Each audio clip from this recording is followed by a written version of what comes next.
Vă salut! În acest video tutorial vă voi prezenta cea mai simplă metodă și cea mai rapidă prin care vă puteți obține certificatul RAR Autopass.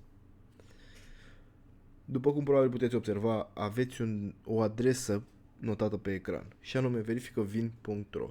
Acesta este website-ul pe care îl vom folosi astăzi pentru a obține certificatul RAR Autopass.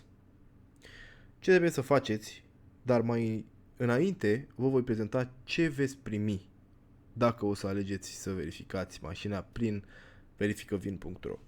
În primul rând, veți primi certificatul RAR Autopass.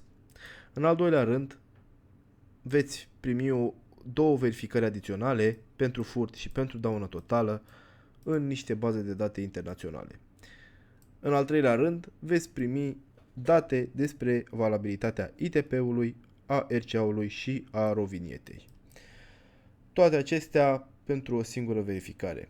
Iar tot ce trebuie să faceți pentru a efectua această verificare este să vă completați seria de șasiu, seria CIV sau cum vreți să o numiți în acest câmp. Apăsați pe verifică, iar după acest pas o să trebuiască să vă completați numele și adresa de e-mail și în cel mai scurt timp posibil un operator vă va trimite toate datele menționate mai devreme.